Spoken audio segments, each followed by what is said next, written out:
Hello बच्चों, कैसे हो? बढ़िया। आप बढ़िया तो मैं भी बढ़िया। तो देखो बच्चों, आज हमें क्या पढ़ाई करनी है। आज है हमारे पास बेटे क्लास 11th का यूनिट नंबर 4 का वीडियो नंबर 26। तो बेटे ये क्लास 11th का चौथे यूनिट का 26वां वीडियो है।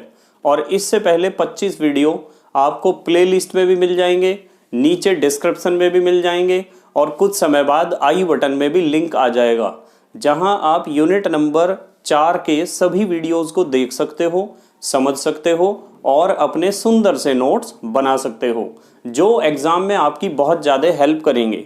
इसी के साथ साथ आपको नीचे डिस्क्रिप्शन में पीडीएफ नोट्स का लिंक भी मिल जाएगा और आप पीडीएफ नोट्स के लिए टेलीग्राम पर भी सर्च कर सकते हो KMD सहारनपुर। तो देखते हैं आज का हमारा टारगेट क्या है।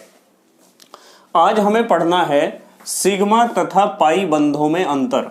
जैसा कि आपको पता है कि कल के लेक्चर में हमने सिग्मा बॉन्ड और पाई बॉन्ड के बारे में पढ़ा था, तो आज हमें इन सिग्मा बॉन्ड और पाई बॉन्ड में हमें अंतर समझना है कि क्या अंतर होता है सिग्मा बॉन्ड और पाई बॉन्ड में। बिल्कुल ध्यान से समझेंगे। तो इस अंतर को समझने के लिए मैं एक तरफ लिखता हूं सिग्मा बॉन्ड, यहां तो हम लिखते हैं सिग्मा बॉन्ड, यहां तो सिग्मा बॉन्ड के गुणों को लिखेंगे हम, और इधर लिखते हैं पाई बॉन्ड, इधर लिखते हैं पाई बॉन्ड। तो सिग्मा बॉन्ड और पाई बॉन्ड में हमें अंतर समझना है और इसमें से हर साल बोर्ड एग्जाम में क्वेश्चन पूछा जाता है, इस बात का ध्यान रखना है सबको। देखो सबसे पहला अंतर, यदि हम सिग्मा बॉन्ड की बात करते हैं तो सबको पता है कि यदि दो परमाणु कक्षकों का शीर्षस्थ अतिव्यापन होता है तो सिग्मा बॉन्ड बनता है।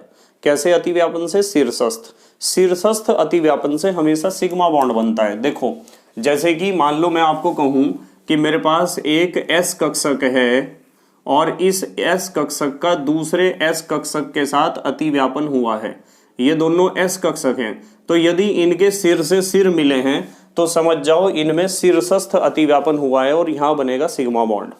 और यदि मैं आपको कहूं कि मान लो मेरे पास एक S कक्षक है, ये तो है S कक्षक, और एक है P कक्षक, तो S और P का यदि शीर्ष मिला है दोनों का, ये P कक्षक है ये S कक्षक है, दोनों का सिर से सिर यदि मिलकर अतिव्यापन हुआ है यानी शीर्षस्थ अतिव्यापन हुआ है, तो यहां भी कौन सा बॉन्ड बनेगा? सिग्मा बॉन्ड बनेगा।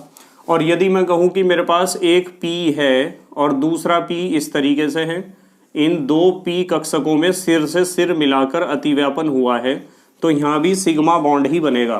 तो ये भी सिग्मा बॉन्ड है, ये भी सिग्मा बॉन्ड है और ये भी सिग्मा बॉन्ड है। तो हमें पता चला है कि सिग्मा बॉन्ड बनता है कब? जब दो परमाणु कक्षकों के बीच शीर्षस्थ अतिव्यापन होता है। तो यहां नंबर 1 में आप लिख सकते हो कक्षकों का कैसा अतिव्यापन? शीर्षस्थ अतिव्यापन। कल हमने इन बातों को बहुत अच्छे तरीके से समझा था। इसमें कक्षकों का शीर्षस्थ अतिव्यापन होता है। तो आपको पहला अंतर तो ये समझ में आया कि इसमें परमाणु कक्षकों का कैसा अतिव्यापन होता है? शीर्षस्थ अतिव्यापन होता है। अब यदि यहां बात करें हम, तो जो पाई बॉन्ड है, पाई बॉन्ड में परमाणु कक्षकों का कैसा अतिव्यापन होता है बताओ? पाई बॉन्ड कब बनता है? पाई बॉन्ड तब बनता है कि मान लो आपके पास एक P कक्षक है और दूसरा P कक्षक है और दोनों के बीच समांतर अतिव्यापन हो रहा है। ये दोनों कक्षक एक दूसरे के समांतर ही तो अतिव्यापन कर रहे हैं, तो ऐसी स्थिति में बनता है पाई बॉन्ड। जैसे मैं आपको कह दूं कि मान लो मेरे पास S कक्षक है और S कक्षक के साथ P कक्षक इस तरीके से अतिव्यापन कर रहा है, तो S और P का ये शीर्षस्थ अतिव्यापन तो है नहीं भाई। S कक्षक का तो हर जगह सिर है, इसका तो सिर है, पर क्या इसका P कक्षक का भी सिर है? यहाँ नहीं। P कक्षक के तो दो सिर हैं, एक तो ये और एक तो ये। P कक्षक के दो सिर हैं, तो दोनों के सिर से सिर मिलाकर अतिव्यापन नहीं हुआ है, इसलिए मैं इसे शीर्षस्थ अतिव्यापन नहीं कह सकता हूं। मैं इसे कहूंगा कि ये समांतर अतिव्यापन है और बॉन्ड कैसा है? Pi bond. तो जिस तरह हमने सिग्मा बॉन्ड में लिखा है कि यहाँ कक्षकों का शीर्षस्थ अतिव्यापन होता है, यहां क्या लिखना चाहिए बताओ? यहां लिखना चाहिए कक्षकों का कैसा अतिव्यापन? समांतर। कक्षकों का समांतर अतिव्यापन होता है। तो एक बात तो आपको सबसे पहले यही पता होनी चाहिए कि जो सिग्मा बॉन्ड बनता है वो शीर्षस्थ अतिव्यापन से बनता है, और जो पाई बॉन्ड बनता है वो किससे बनता है? समांतर अतिव्यापन से बनता है। ठीक है, शीर्षस्थ अतिव्यापन का मतलब सिर से सिर मिलाकर कक्षकों का अतिव्यापन होना, और समांतर अतिव्यापन का मतलब सिर से सिर मिलाकर अतिव्यापन ना होना। ठीक है, तो जरूरी नहीं है कि मैं इस तरीके से ही पाई बॉन्ड बनेगा। देखो यहाँ तो एस कक्षक का तो सिर है, पर पी कक्षक का तो सिर नहीं है ना। तो यदि सिर से सिर मिलाकर अतिव्यापन नहीं हो रहा है तो आपको समझ जाना चाहिए कि वो समांतर अतिव्यापन है। ठीक है, उसमें से यदि एक कक्षक का सिर है और दूसरे का सिर नहीं है तो वो भी समांतर अतिव्यापन ही माना जाएगा। अब आते हैं हम दूसरे अंतर पर। यदि हम दूसरे अंतर की बात करते हैं तो दूसरे अंतर में आपको समझना है कि ये जो सिग्मा बॉन्ड है ना, ये अक्षीय रेखा पर बनता है। अक्षीय रेखा पर बनता है। मेरे साथ साथ लिखा करो, आप भी लिखने की प्रैक्टिस होनी चाहिए। अक्षीय रेखा पर बनता है। देखो यहां जो बॉन्ड बना, अतिव्यापन जब होगा इन दोनों कक्षकों के बीच, जब अतिव्यापन होगा तो ऐसे ही तो आएंगे और बॉन्ड भी ऐसे ही बनेगा। इस एस कक्षक और पी कक्षक के बीच जब भी अतिव्यापन होगा तो ऐसे ही तो आएंगे, ऐसे आएंगे और बॉन्ड भी यही बनेगा, क्योंकि अतिव्यापन इधर को ही हो रहा है। और इसमें ये पी कक्षक और ये पी कक्षक, दोनों कक्षकों के बीच अतिव्यापन ऐसे ही तो होगा, और अतिव्यापन ऐसे होगा, बॉन्ड भी इसी दिशा में बनेगा, यानी अक्ष के ऊपर ही बॉन्ड बनता है। अब यदि यहाँ बात करो आप पाई बॉन्ड की, यहाँ तो हमने लिख दिया अक्षीय रेखा पर बनता है कौन? Sigma bond. यदि पाई बॉन्ड की बात करते हो तो अक्ष तो ये है, पर बॉन्ड तो ऐसे बनेगा ना। ठीक है, तो ये बॉन्ड अक्षीय रेखा के लंबवत बनता है, क्योंकि इसमें अतिव्यापन जो है वो इस तरह नहीं हुआ जैसे इसमें और इसमें हुआ है। ठीक है, तो यहां हम कहेंगे नंबर 2 में क्या कहेंगे? ये पाई बॉन्ड अक्षीय रेखा के कैसा बनता है? रेखा के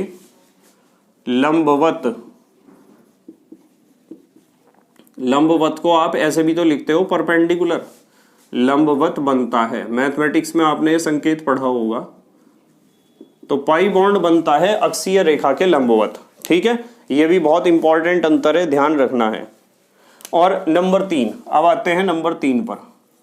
जो सिग्मा बॉन्ड होता है ना, सिग्मा बॉन्ड में अतिव्यापन अधिक होता है। देखो यदि मैं एक सिग्मा बॉन्ड का एग्जांपल लूं, मान लो मेरे पास एक पी कक्षक है और दूसरा भी पी कक्षक है, और मान लो इनमें कैसा अतिव्यापन हुआ है? शीर्षस्थ। तो शीर्षस्थ अतिव्यापन में ये बहुत ज्यादा अतिव्यापन कर सकते हैं, इतना भी अतिव्यापन कर सकते हैं। देख लो जरा ध्यान से, देखो कितना अतिव्यापन हुआ है।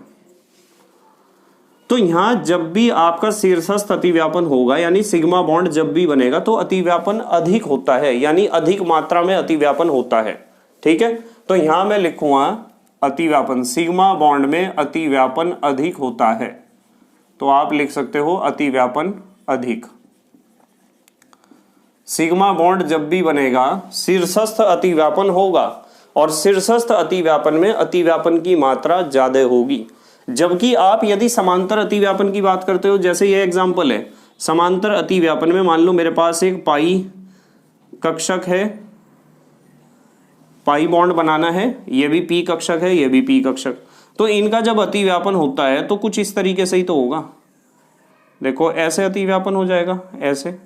तो यहाँ अतिव्यापन ज्यादा तो नहीं हो पाया है ना, यहाँ कम होता है अतिव्यापन। तो जैसे हमने यहाँ लिखा है अतिव्यापन अधिक होता है किसमें? सिग्मा बॉन्ड में, क्योंकि सिग्मा बॉन्ड में होता है शीर्षस्थ अतिव्यापन। अतिव्यापन का मतलब एक दूसरे के अंदर समा जाना, धस जाना, एम्बेड हो जाना कक्षकों का। ठीक है, तो यहाँ लिखा है अतिव्यापन अधिक होता है, तो यहाँ क्या लिखेंगे हम बताओ? यहाँ हम लिखेंगे अतिव्यापन कैसा होता है? कम। अतिव्यापन यहाँ कम होता है। कौन से बॉन्ड में कम होता है? पाई बॉन्ड में अतिव्यापन कम होता है।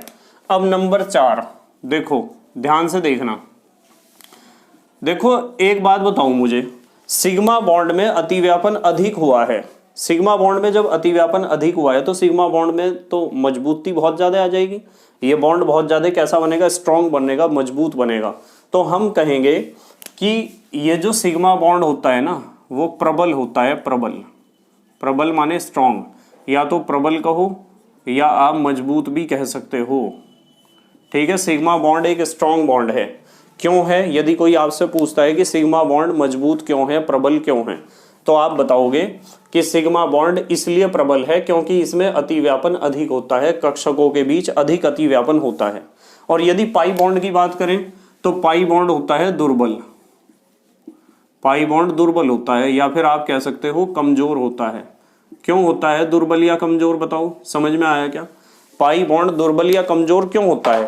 इसलिए होता है दुर्बल या कमजोर क्योंकि पाई बॉन्ड में अतिव्यापन क्या होगा, कम। कक्षक एक दूसरे के अंदर कम समाएंगे, कम धसेंगे। जैसे कि मैं आपको कहूं कि मान लो मेरे पास एक कक्षक तो यह है, एक कक्षक यह है, ये दो कक्षक हैं और दोनों कक्षक सिर से सिर मिलाकर अतिव्यापन कर रहे हैं। तो सिर से सिर मिलाकर यदि अतिव्यापन करेंगे तो अतिव्यापन का मतलब एक दूसरे के अंदर समा जाना या धस जाना।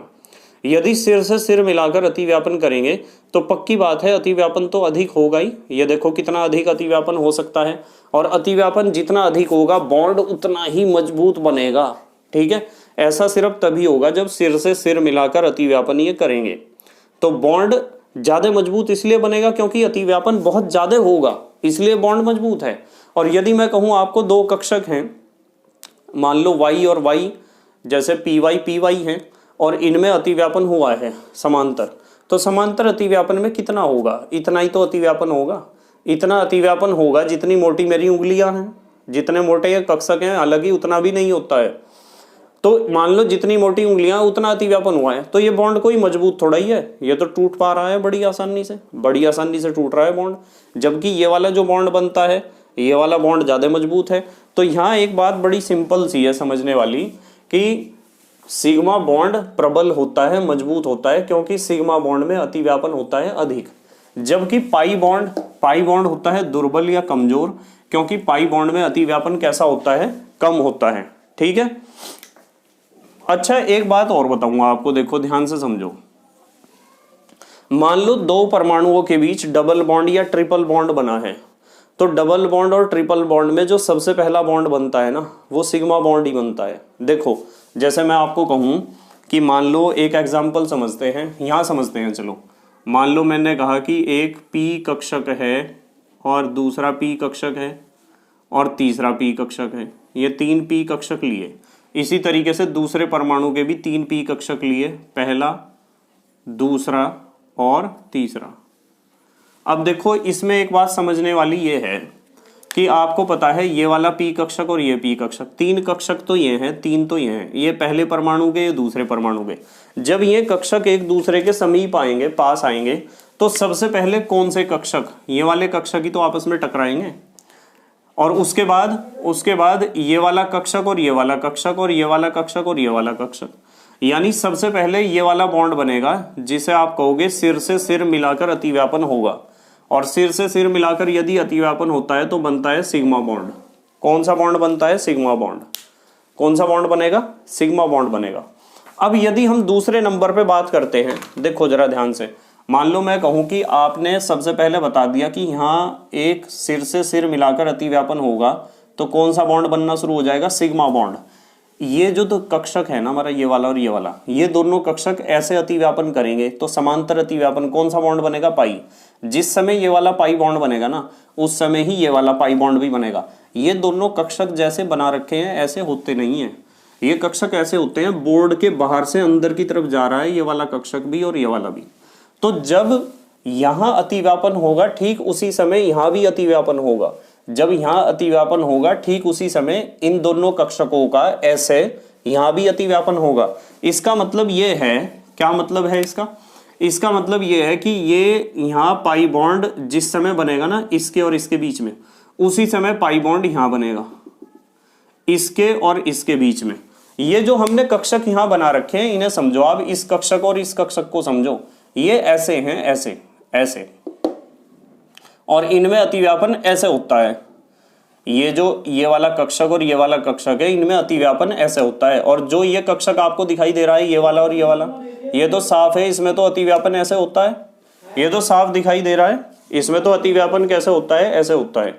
बताओ समझ में आई क्या बात? तो इसका मतलब ये है कि यहाँ भी पाई बॉन्ड बनेगा और यहाँ भी क्या बनेगा? Pi bond. तो हमें एक बात समझ में आई कि यदि यहाँ ट्रिपल बॉन्ड बन रहा है, मान लो यहाँ बन रहा है ट्रिपल बॉन्ड, तो ट्रिपल बॉन्ड में आपको समझ जाना चाहिए कि ट्रिपल बॉन्ड में एक तो आपका सिग्मा बॉन्ड होगा, क्या कौन सा होगा, सिग्मा, ये वाला सिग्मा है, और दो होंगे पाई बॉन्ड, एक सिग्मा और दो पाई। जो पहले बनेगा ना वो सिग्मा होगा। सिग्मा बॉन्ड सबसे पहले बना है, पहले तो सिर से सिर टकराए हैं ना, तो सिग्मा बॉन्ड सबसे पहले बनता है।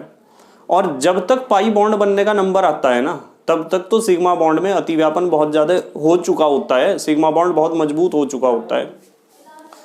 तो पहले सिग्मा बॉन्ड बनेगा और सिग्मा बॉन्ड के बाद दोनों पाई बॉन्ड एक साथ बनेंगे। ध्यान रखना है आपको इस बात को कि जहां भी कहीं ट्रिपल बॉन्ड, देखो ट्रिपल बॉन्ड बनेगा तो उसमें एक सिग्मा दो पाई होंगे, जैसे आपको यहाँ पता चला है, और पहले सिग्मा बनेगा फिर दोनों पाई बॉन्ड एक साथ बनेंगे। और यदि कहीं डबल बॉन्ड बनता है ना, मान लो डबल बॉन्ड बनता है, तो डबल बॉन्ड है तो आपको मान लो एक कक्षक तो ये लिया, एक ये लिया हमने, डबल बॉन्ड को तो देख लोगे आप। मान लो मैं आपको कहूं कि एक कक्षक तो हमारे पास ये वाला है और एक कक्षक है हमारे पास ये वाला, एक परमाणु के दो कक्षक और दूसरे परमाणु के भी दो कक्षक। यदि इस तरह की स्थिति है तो यहाँ क्या होगा, पहले तो ये वाला बॉन्ड बनेगा सिग्मा बॉन्ड, और फिर ये वाला बॉन्ड बनेगा पाई बॉन्ड। चाहे यहाँ दिखा दो चाहे यहाँ दिखा दो, बॉन्ड एक ही है, कभी सोचो एक बॉन्ड यहाँ बनेगा एक यहाँ। तो डबल बॉन्ड में एक सिग्मा और एक पाई, पहले जो बनता है वो सिग्मा होता है और जो बाद में बनेगा पाई। ट्रिपल बॉन्ड में एक सिग्मा दो पाई होते हैं, पहले सिग्मा बनता है उसके तुरंत बाद दोनों पाई एक साथ बनते हैं। जबकि डबल बॉन्ड में पहले सिग्मा बनता है और फिर क्या बनता है, पाई बॉन्ड। इस बात को आपको समझना है। अब देखो यहाँ हम नंबर 5 पे बात करेंगे कि दो परमाणुओं के बीच सबसे पहले जितने भी बॉन्ड बने, ट्रिपल बॉन्ड बने परमाणुओं के बीच या डबल बॉन्ड, तो सबसे पहले जो बॉन्ड बनता है वो पाई बॉन्ड बनता है। तो यहां लिखेंगे दो परमाणुओं के बीच, दो परमाणुओं के बीच,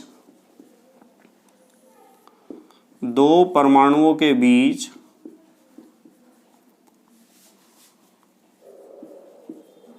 सबसे पहले, दो परमाणुओं के बीच सबसे पहले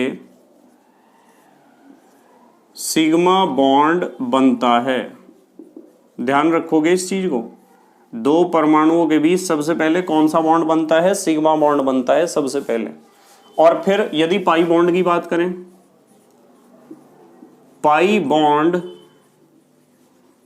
बॉन्ड सदैव सिग्मा बॉन्ड के बाद, सिग्मा बॉन्ड के बाद एक साथ बनते हैं।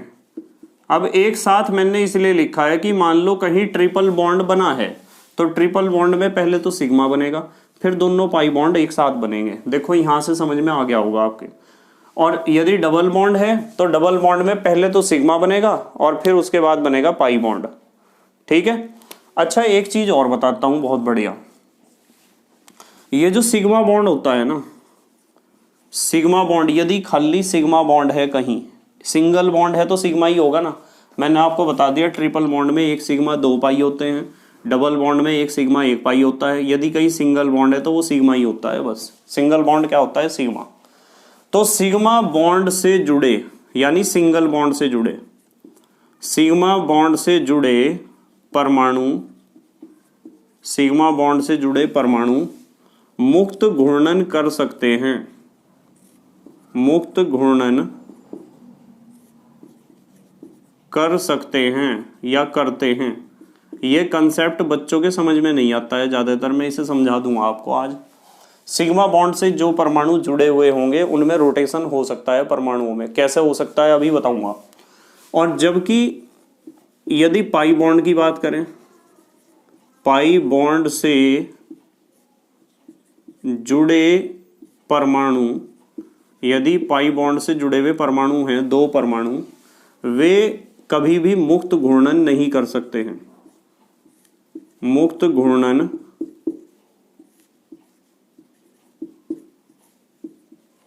नहीं कर सकते हैं।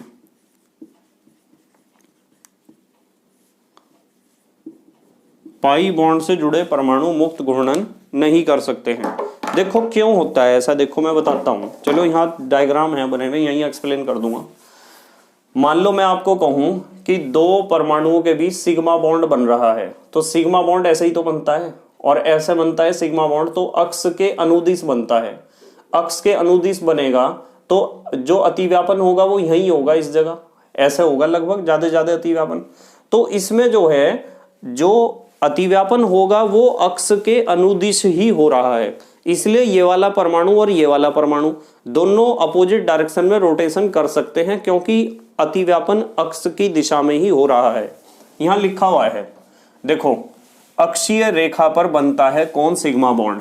जब अक्ष ये है और बॉन्ड भी यही बन रहा है और सिंगल बॉन्ड है, भाई सिंगल बॉन्ड है तो क्या होगा? सिग्मा होगा ना। तो वहां रोटेशन ये परमाणु और ये परमाणु जिसके बीच वो सिंगल बॉन्ड बना है, सिग्मा बॉन्ड बना है, वो सिंगल बॉन्ड पे तो रोटेशन कर ही सकते हैं।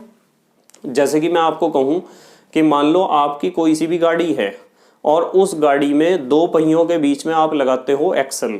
क्या लगाते हो? एक्सल, जिसे आप घूर्णन अक्ष कहते हो भौतिक विज्ञान में। क्या कहते हो? घूर्णन अक्ष। तो घूर्णन अक्ष एक ही तो होता है दो पहियों के बीच। यदि दो पहियों को मैं जोड़ूंगा तो एक घूर्णन अक्ष है, फिर तो दोनों पहिए घूम सकते हैं, अपोजिट डायरेक्शन में भी और सेम डायरेक्शन में भी घूम सकते हैं। तो इसलिए हमने यहां लिखा है कि सिग्मा बॉन्ड से जुड़े परमाणु मुक्त घूर्णन कर सकते हैं, क्योंकि सिग्मा बॉन्ड बनता है अक्ष के अनुदिश। जबकि हम पाई बॉन्ड की बात करें तो पाई बॉन्ड कैसे बनता है? ऐसे बनता है, मान लो यहाँ दो कक्षकों ने आपस में मिलकर पाई बॉन्ड बनाया है। पाई बॉन्ड में यहां भी अतिव्यापन हुआ है, यहां भी। जब दो जगह अतिव्यापन हुआ है, यानी दो जगह अतिव्यापन हुआ है, तो बताओ रोटेशन हो जाएगा क्या? नहीं हो सकता, घूर्णन तो हो ही नहीं सकता है। तो पाई बॉन्ड से जुड़े हुए परमाणु कभी भी घूर्णन नहीं कर सकते हैं, जबकि सिग्मा बॉन्ड से जुड़े हुए परमाणु घूर्णन कर सकते हैं। ठीक है। अच्छा, एक बात और समझो, ये जो सिग्मा बॉन्ड होता है ना, सिग्मा बॉन्ड, ये संकरित कक्षकों के अतिव्यापन से बनता है। संकरित कक्षकों के अतिव्यापन से बनता है। संकरित कक्षकों के अतिव्यापन से बनता है। ध्यान रखोगे। संकरित कक्षक क्या है वो आपको जब पता चलेगा, जब हम संकरण सीख लेंगे। और इससे अगला जो लेक्चर होगा वो संकरण वाला ही होगा, वहां मैं आपको संकरण ही समझाऊंगा, हाइब्रिडाइजेशन क्या है। पहले ये जो है वैलेंस बॉन्ड थ्योरी कंप्लीट हो जाए। ये जो सिग्मा और पाई बॉन्ड है ना, ये वैलेंस बॉन्ड थ्योरी का ही एक हिस्सा है, पर अलग से क्वेश्चन पूछे जाते हैं, इसलिए मैं अलग लेक्चर में, अलग वीडियो में इसे लेकर आया हूं आपके लिए। अब देखो, सिग्मा बॉन्ड संकरित कक्षकों के अतिव्यापन से बनता है। संकरित कक्षक क्या है मैं आपको बताऊंगा अगले लेक्चर में। ठीक है। अभी हम इसके बारे में कोई कहानी नहीं शुरू करेंगे, नहीं तो कहानी लंबी हो जाएगी बहुत। अब बात करते हैं हम पाई बॉन्ड की। जो पाई बॉन्ड बनते हैं ना, पाई बॉन्ड कब बनते हैं? पाई बॉन्ड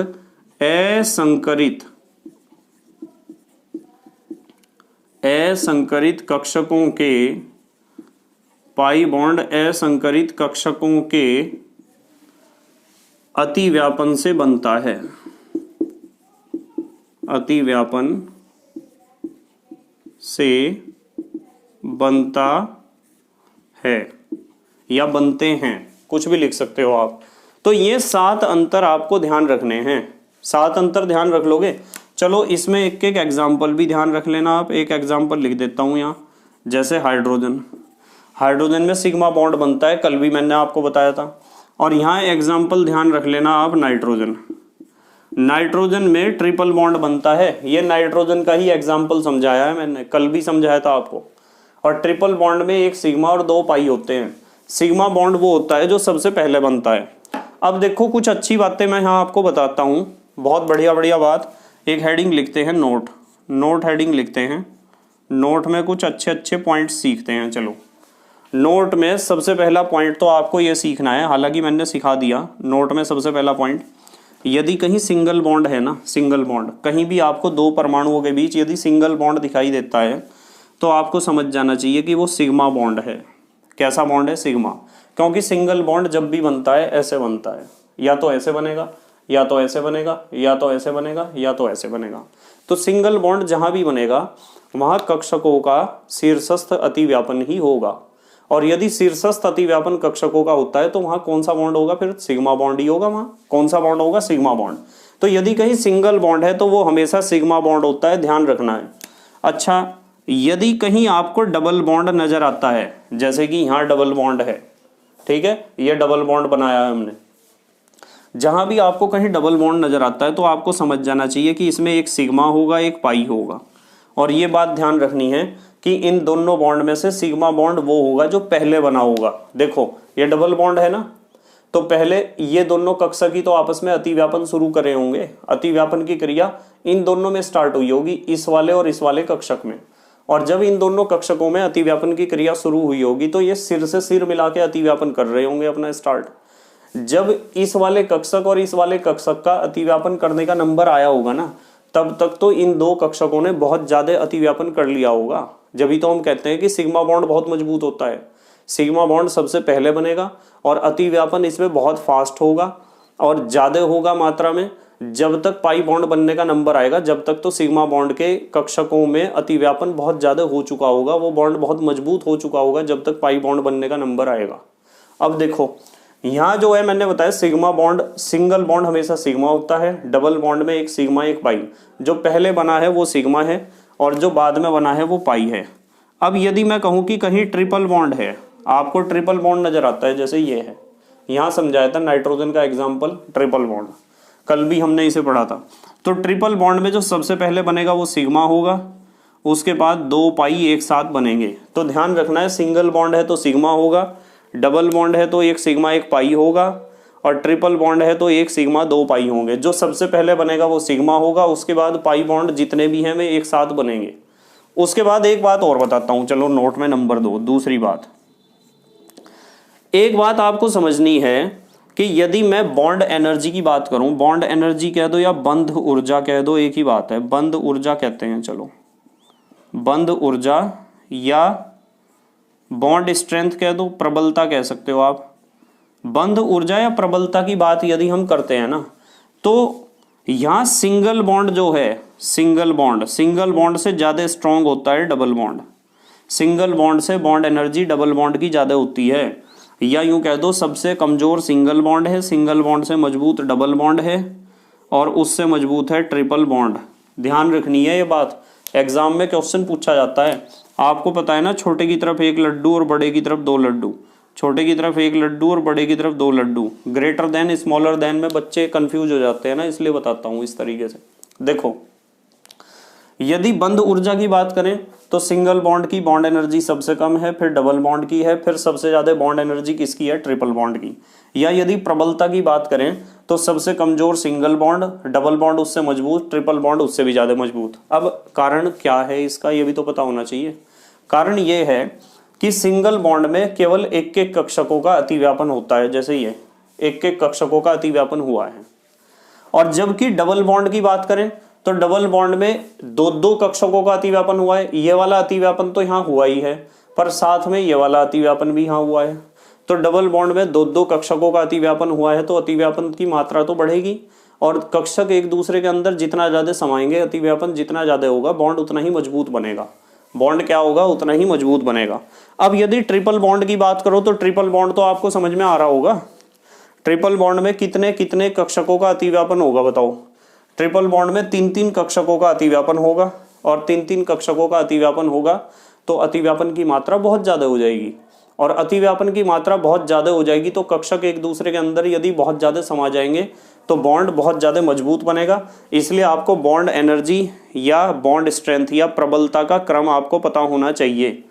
अब हम बात करेंगे नंबर 3 पर।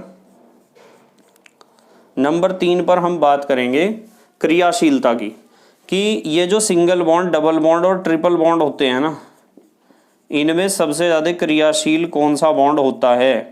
देखो क्रियाशीलता, देखो क्रियाशीलता जो है वो अनुक्रमानुपाती होती है नंबर ऑफ पाई बॉन्ड्स के।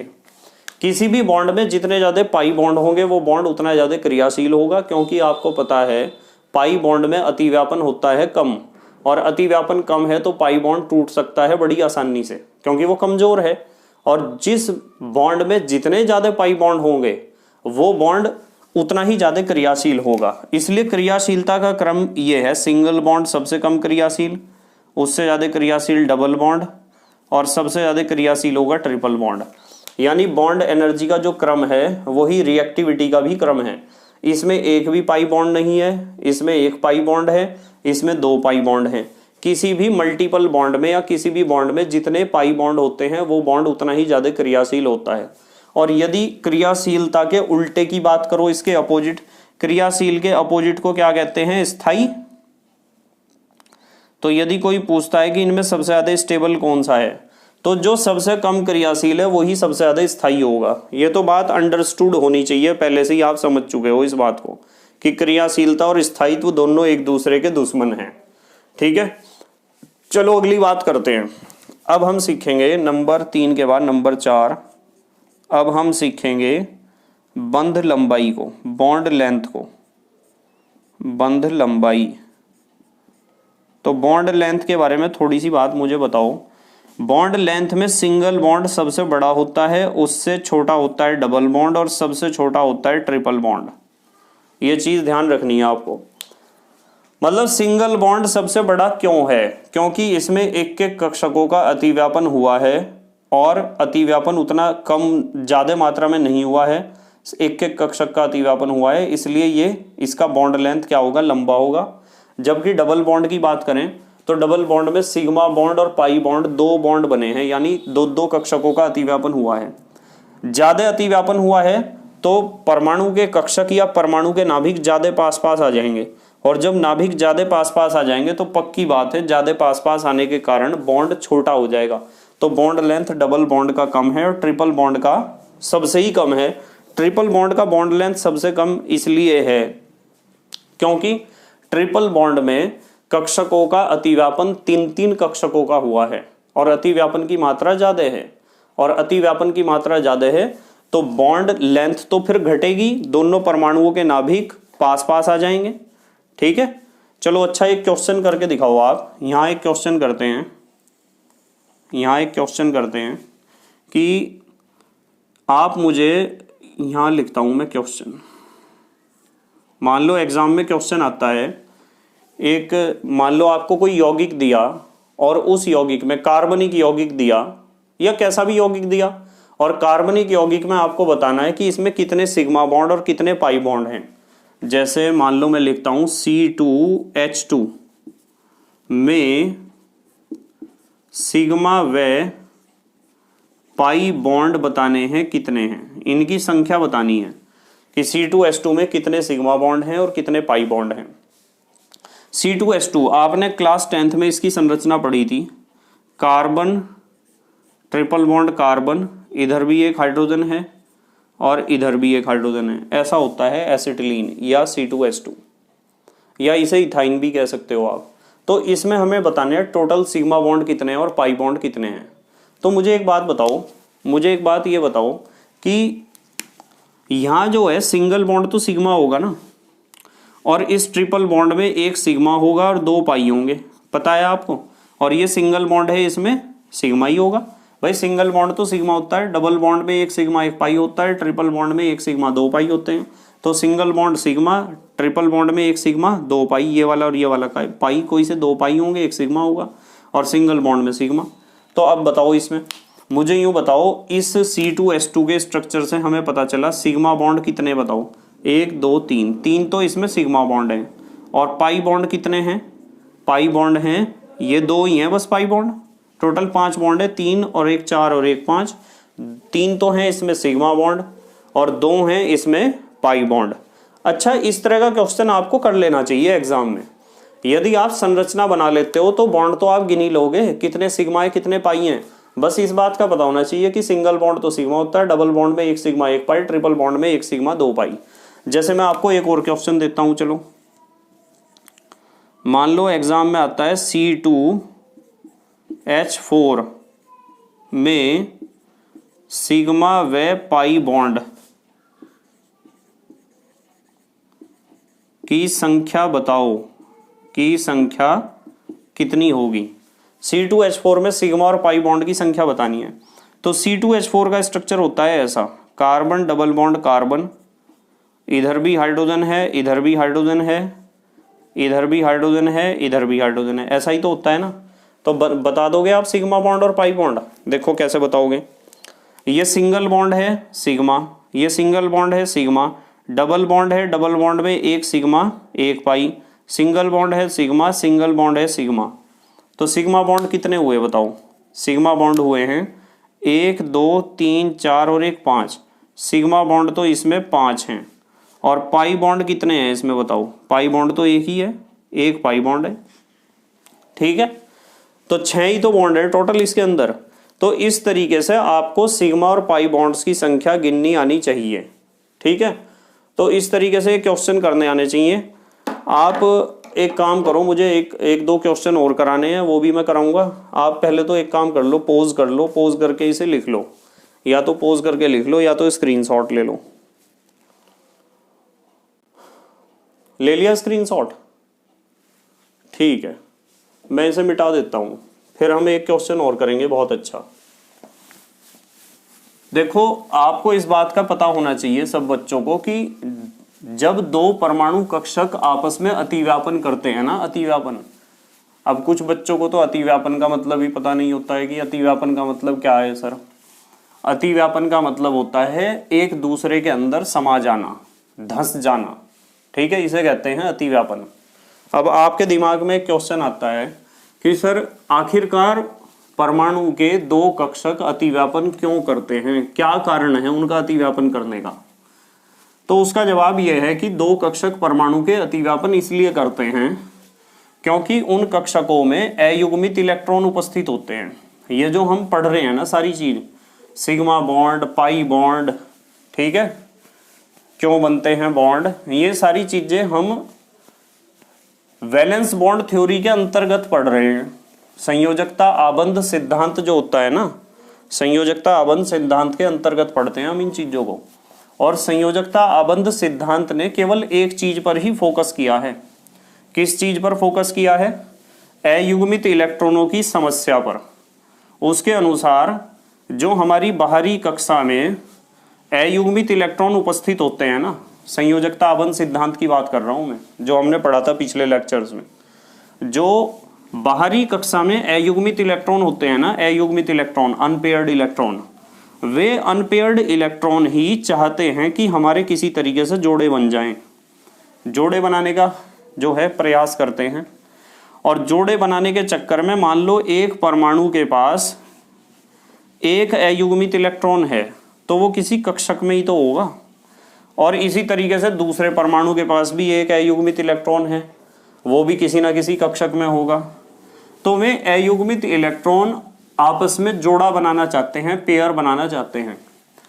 और उन इलेक्ट्रॉनों का जोड़ा बनवाने के चक्कर में वो जो परमाणु के कक्षक होते हैं उन्हें भी आपस में जोड़े बनाने पड़ते हैं। यानी वो परमाणु के कक्षक अतिव्यापन इसलिए करते हैं क्योंकि कक्षकों में जो इलेक्ट्रॉन होते हैं वे इलेक्ट्रॉन अयुग्मित हैं और वे युग्म यानी जोड़ा बनाना चाहते हैं दूसरे परमाणु के किसी अयुग्मित इलेक्ट्रॉन के साथ।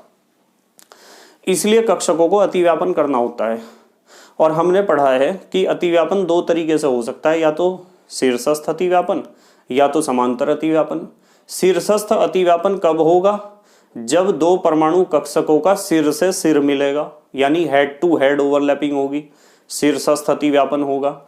और पाई बॉन्ड कब बनेगा? जब दो परमाणु कक्षकों का समांतर अतिव्यापन होगा। तो शीर्षस्थ अतिव्यापन तो सिग्मा बॉन्ड और समांतर अतिव्यापन तो पाई बॉन्ड।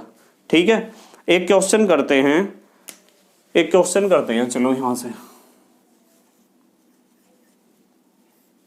क्वेश्चन है कि कौन से कक्षक सिग्मा बॉन्ड नहीं बनाएंगे?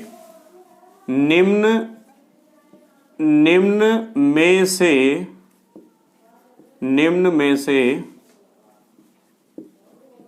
कौन से कक्षक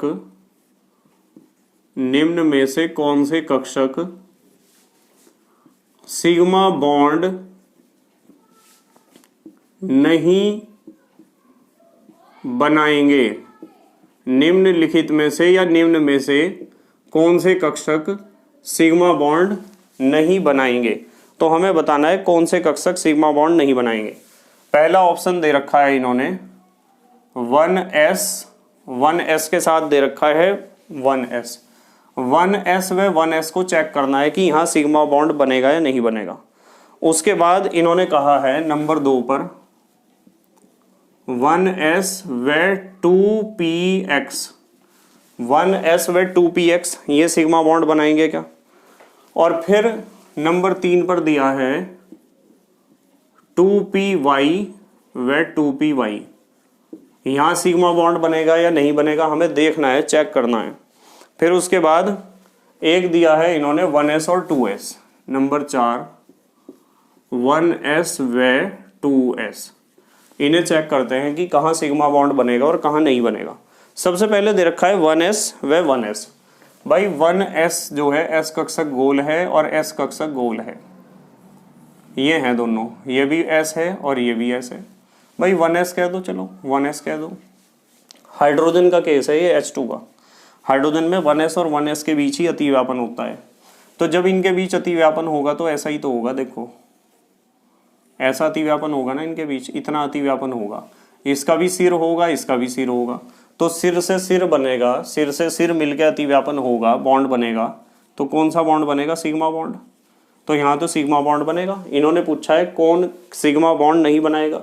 अब 1s और 2p, भाई 1s तो ये है और p ऐसे होगा इसके साथ, तो ये तो 1s है और ये है 2px, इसका भी सिर है और इसका भी सिर है, तो इनके बीच तो बन सकता है, बिल्कुल बन सकता है इनके बीच। भाई इनके बीच पाई बॉन्ड भी बन सकता है। इन्होंने कहा है कि कौन सिग्मा बॉन्ड नहीं बना सकता है, ये दोनों आपस में मिलकर पाई बॉन्ड भी बना सकते हैं यदि ये ऐसे आ गया तो, ठीक है, पर सिग्मा बॉन्ड बना सकते हैं ना, ऐसा तो नहीं है कि सिग्मा बॉन्ड नहीं बना सकते।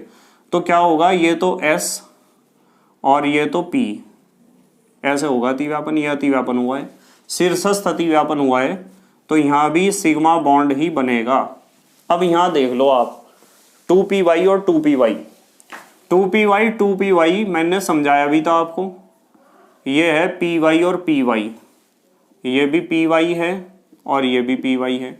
जब इनमें अतिव्यापन होगा तो इस तरीके से ही तो होगा, देखो जरा, ये तो पहला है और ये दूसरा है, यहाँ अतिव्यापन हुआ है और यहाँ अतिव्यापन हुआ है, तो ये तो पाई बॉन्ड बना बेटे। कौन सा बॉन्ड बना, पाई बॉन्ड। कोई शीर्षस्थ, सिर तो इनके यहाँ और यहाँ है, इसके यहाँ और यहाँ है सिर, कोई सिर से सिर मिला के अतिव्यापन थोड़ा ही हुआ। जब सिर से सिर मिला के अतिव्यापन नहीं हुआ है तो सिग्मा बॉन्ड तो हो ही नहीं सकता, ये समांतर अतिव्यापन है, पाई बॉन्ड है, तो हमारा उत्तर यही होगा। चलो इसे देख लो, 1s व 2s, 1s और 2s भी तो गोल है, चलो थोड़ा बड़ा बना लो इसे, और क्या, ये तो 1s है और ये 2s है, जब इनके बीच अतिव्यापन होगा तो ऐसे होगा, ऐसे, समझ रहे आप ये। तो ये भी सिर और ये भी सिर लेके आया ना, और शीर्षस्थ अतिव्यापन हुआ है तो सिग्मा बॉन्ड ही बना होगा। कौन सा बॉन्ड बना होगा, सिग्मा बॉन्ड। तो इस तरीके से आपको इन्होंने पूछा था निम्न में से कौन से कक्षक सिग्मा बॉन्ड नहीं बनाते या नहीं बनाते। ये किसी भी स्थिति में py और py किसी भी स्थिति में सिग्मा बॉन्ड नहीं बना सकते हैं, जबकि बाकी 3 ऑप्शन, ये तो हर एक स्थिति में सिग्मा बॉन्ड बनाएगा, ये भी हर एक स्थिति में, ये तो बनाएगा तो हर एक स्थिति में नहीं, पर बनाएगा ना, एबिल योग्य तो है सिग्मा बॉन्ड बनाने के। इन्होंने पूछा निम्न में से कौन से कक्षक सिग्मा बॉन्ड नहीं बनाएंगे, नहीं बना सकते हैं, ये बना सकता है सिग्मा भी और पाई भी, ठीक है, कंफ्यूजन नहीं होना चाहिए। अब हमारे देश के प्यारे प्यारे बच्चे या तो पोज करके लिख लेंगे और या फिर स्क्रीनशॉट ले लेंगे। ले लिया बेटा स्क्रीनशॉट, लिख लिया, ठीक है। तो बेटे मुझे उम्मीद है आपको अब थोड़ा ज़्यादा समझ में आया होगा कल के मुकाबले कि सिग्मा बॉन्ड और पाई बॉन्ड में अंतर क्या होता है, और ये अंतर आपको पता होना चाहिए। कल को हम पढ़ेंगे ये जो सिग्मा और पाई बॉन्ड हम पढ़ते हैं ना, ये वैलेंस बॉन्ड थ्योरी यानी संयोजकता आबंध सिद्धांत के अंतर्गत ही पढ़ते हैं। कल को हम वैलेंस बॉन्ड थ्योरी यानी संयोजकता आबंध सिद्धांत के कुछ कमियां देखेंगे कि क्या क्या लिमिटेशंस थी, क्या क्या कमियां थी उसमें, और कमियां होने के बावजूद भी हम क्यों यूज करते हैं उसे अब भी, ठीक है। तो thank you very much for watching this video. मेहनत और ईमानदारी से आप अपनी पढ़ाई करते रहो, हैंड रिटन नोट्स बनाते रहो, ठीक है। Okay bye.